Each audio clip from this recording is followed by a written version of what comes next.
Hey, what's going on, my friends? Welcome to my YouTube channel. My name is Victor, and today I'm going to share with you 5 things I think you should know about the new moon on July 17th, 2023. It's in Cancer. It's a very powerful, expansive, upgrading type of new moon.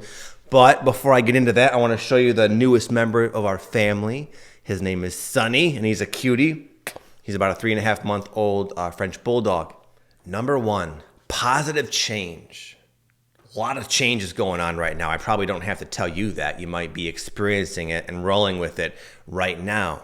And I want to just kind of reassure you of what you probably already intuitively know, that if you're on this spiritual awakening path, which, by the way, if you have attracted yourself to this type of video, you most certainly are. You're someone who's woken up and, in a sense, is going through life guided by their spirit, by their intuition, and there's like a divine process that's been unfolding in your life already. Am I right?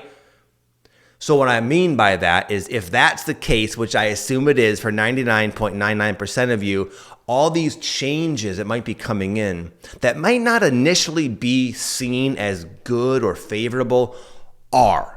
They're positive changes. They're representations of the inner work you've done. They're expansions. They're upgrades. Even if there's a situation in your life that you're fond of and it's like trying to break down and you sense it's time to change or move on from it, there will be, I promise you, maybe even another version of that that's just like a million times better, more ideal, more representative of the person you've grown into. I remember a long time ago when I was running a personal training gym, I was becoming kind of burnt out, and I started to have this feeling that I needed to get some help. I needed to hire a trainer.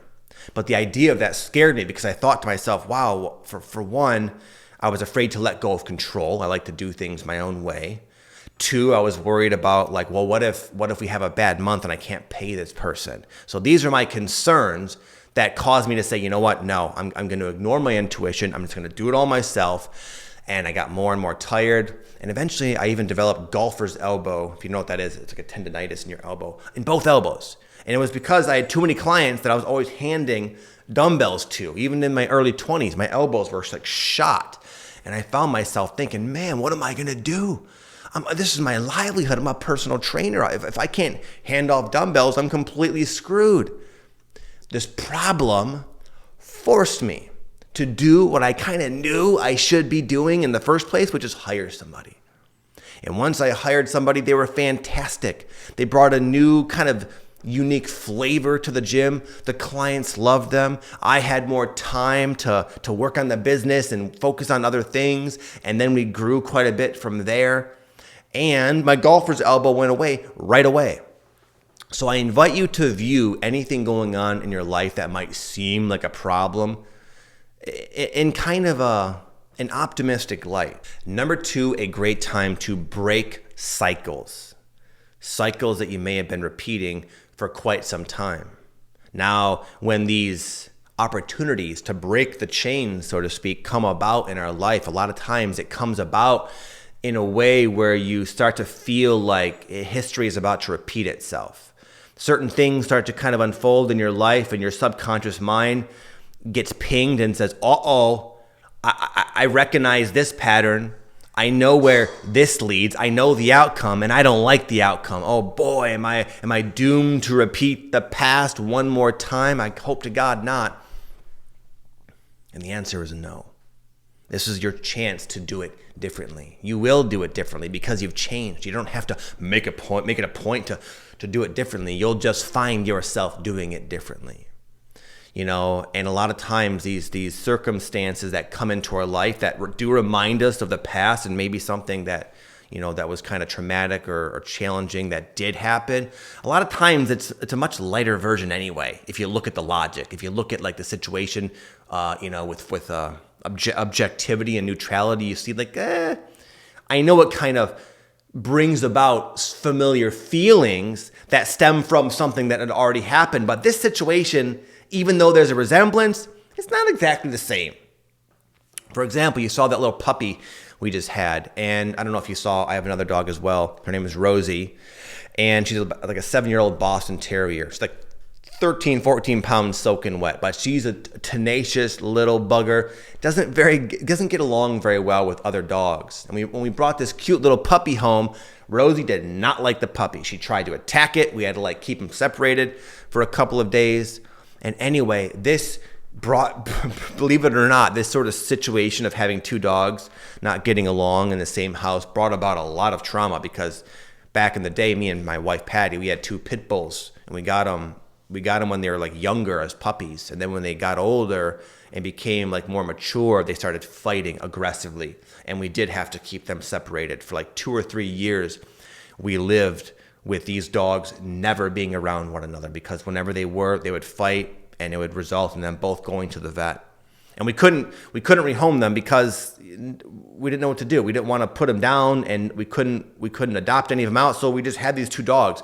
And over the course of 2 or 3 years, there probably was maybe 2 or 3, maybe 4 accidents where it would result in a very dangerous pit bull kind of fight right there in my freaking living room. And it's a very scary thing if you've ever seen that. It's bizarre, especially when you love these dogs so much with all your heart and you're seeing them trying to hurt each other. Anyway, so all of this apparently is still in my system, in my nervous system from before, and same with my wife. So we had this cute little puppy and our 13-pound Boston Terrier that didn't get along. It brought about this intense anxiety that we used to live with, and initially it's like, oh no, but it felt like did we just sort of unconsciously attract this into our life again for some reason we didn't get the lesson before? The answer was no. We had a dog trainer come in, and within 5 minutes she got them together. No fights, no biting, nothing, and now I wouldn't say they're friends, but they play and they get along and they're out together, and it ain't no big thing. They're not pit bulls. They're not power breeds like they were before. So remember, one of the big benefits of going through a spiritual awakening is that you get to clear like the residue, the energetic residue of the past, even though it seems like it's kind of playing out one last time, because you're conscious, because you've changed, because you've learned. You can expect it to play out in a very light, if not benign way. Like again, with the dogs, there was never actually a problem. It only felt like there might be a problem because of my association with the past. But in creating this new reference experience and kind of going through these emotions, not only has there been a very happy and pleasant outcome, but me and both my wife have gotten an opportunity to release a lot of that pent-up energy that come to find was still with us. Number 3 is going to be kind of like a curveball, but I wrote down seeing relationships of all types, all of them, the main players in your life, and maybe even people from your past, seeing all of them in a different light because you've changed.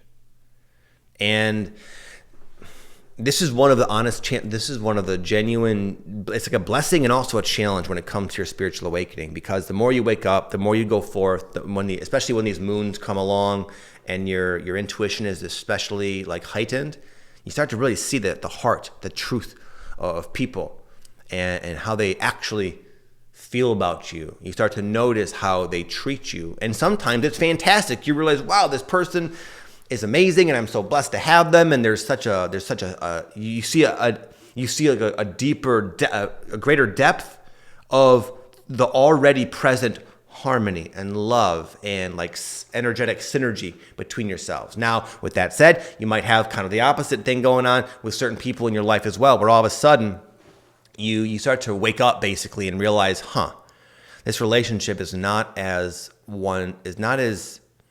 even as I once thought. It's not as deep as I once thought. And I think I've changed so much that it doesn't even feel like we resonate together at all. But because the mind says, well, you have a history, there's a past with this person, and it can make things very confusing. I remember after I woke up, I started to kind of, as a lot of people do, I stopped going out with my buddies. I stopped going out drinking and hanging out at the bars and everything. And a part of me missed them. I missed having kind of a social life. And one time there was this, it was a Guns N' Roses concert. We're like big fans of the band, and they were broken up for the entire time we were like hanging out. And all of a sudden they kind of came together to do this concert, and it was like, it was like a circumstance that you would have thought would have, if there was to be something to like reunite us and rebond us, it would have been this, because we all had such a passion for GNR. And anyway, me and Patty, we went to this concert, and I'll never forget just how bizarre it was, how awkward it was, how clear it was that none of you want to be around each other anymore. It's no longer a match for either parties. I remember even visually, they seemed like they didn't belong in my reality in a weird way. Not because I'm better or they're nothing like that, but it was just a complete and utter mismatch of vibrations. The timing is different now, and our paths have already diverged considerably. And it was only my guilt and my sadness and perhaps like this naive hope that brought us together for this one little moment, only to give more clarity about what I already knew deep in my heart. So anyways, is it hard to accept that sometimes? It really is. But one of the things I've realized is that, for one, you can't force relationships. It never works. It always ends poorly in what I've experienced personally. And if you are willing to let go and move on, as life is kind of encouraging you to do anyway, you will attract new people in your life that will be maybe even similar to your old, kind of like fill a similar role maybe of what you had previously, but in a much better way. It's like an upgraded version of what you previously had, more depth, more of a soul connection. Number 4, it's a fantastic time to take action on new and inspired projects. You might have a list of them right now of like new ideas that have come about recently that are super exciting, and you feel like all you want to do is wake up and just go at it. I know for me, when I wake up in the morning, I try normally to drink water and meditate and sit in the sun and things like that. And I've been doing it reluctantly because I wake up just charged up, excited, enthusiastic to get going on these new things that I'm now working on. And the challenge with this sometimes, what happens to a lot of people is they don't really do anything because there's too many ideas. You have an entire notebook filled with badass ideas, all exciting and they all resonate, and they're all equal. Because sometimes what we'll do is we'll download ideas for like our distant future, and then as well as ideas for the moment, and then we don't even know where to begin. Like I remember over 10, 12 years ago, I had this download for that one day I'd have some type of healing center or a retreat center. But I was I had no job at the time. It was not the time to actually start doing that. I had zero resources, zero know-how, zero experience. It was not the time. So anyway, that might be one of your challenges. Too many ideas. And also because you're going through a lot of changes right now, you also might feel like it's not even the right time to do it, even though intuitively it feels like it is. Like my wife, she's got this new Rose coaching program she wants to do. And it was a very clear download for her. And I know she's going to do it.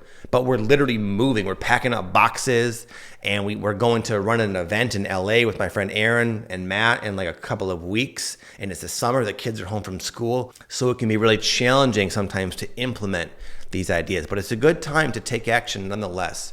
And this type of expansive, fast-paced energy oftentimes kind of invites you to upgrade the way in which you go through your day. Like for me, when I'm like this, I have to be much more calculated. I can't just let my impulses kind of lead me around in the day. I have to be like, okay, I'm going to do this and then this and then this and then this.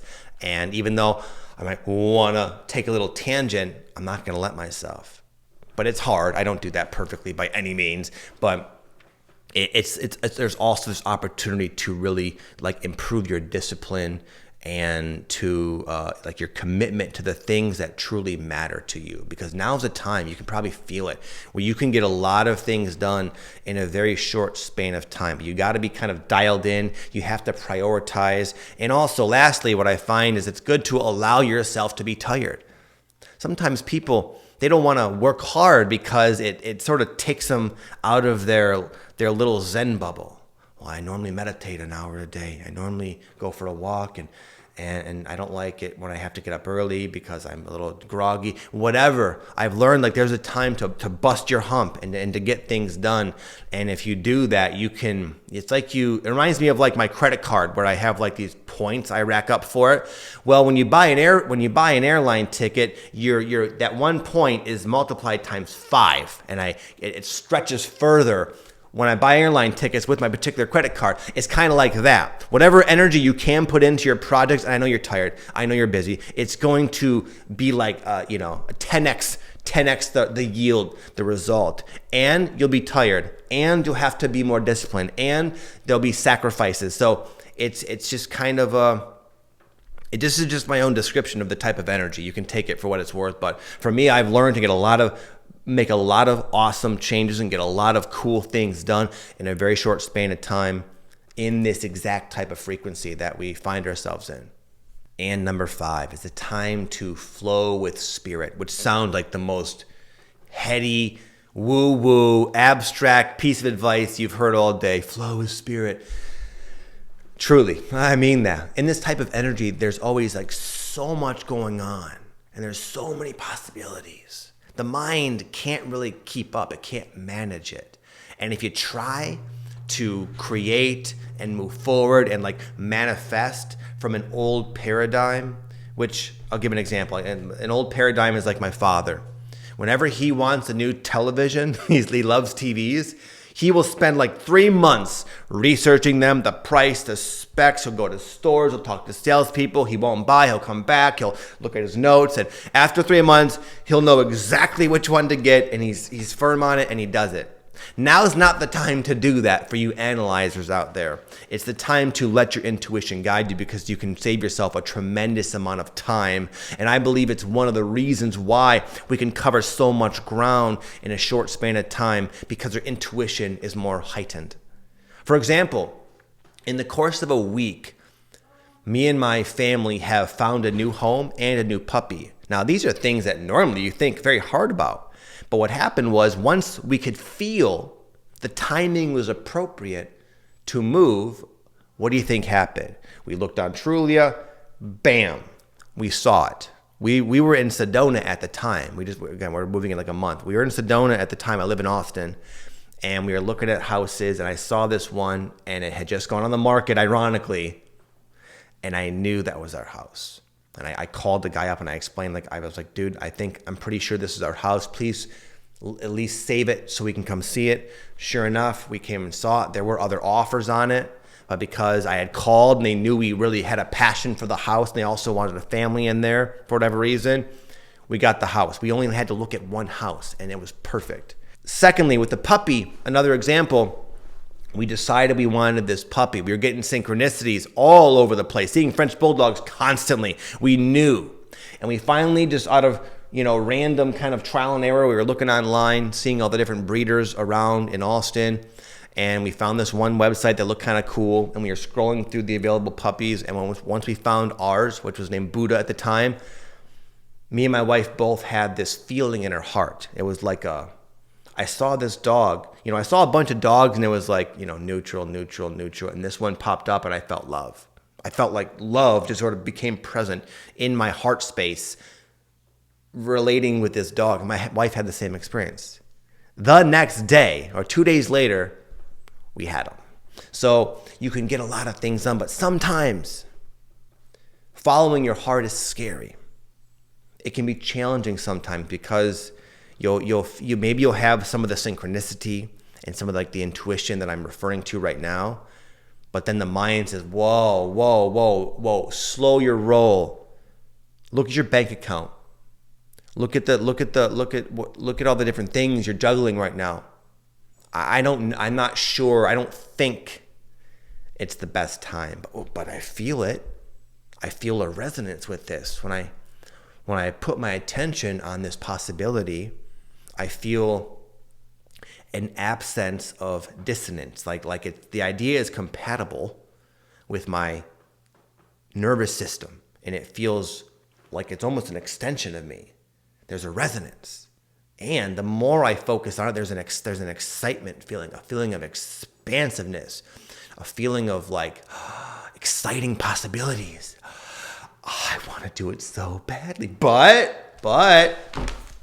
let's take a look at the notes. No, you don't do that at this point. You let your spirit guide you. It'll be perfect. You probably won't know why exactly it'll be perfect. You don't know exactly how, in what way it's going to be perfect or how it's going to work out, but it will, because your spirit it's smart enough to anticipate the things your little brain is spitting out at you to consider. It knows all that, and it's not going to lure you into some kind of mistake. It's, in fact, maybe the best decision you can ever make, because you never know what this one choice can do for you. Okay, my friend, I hope you enjoyed this video. Thank you for listening and watching, and I will see you next time. Much love.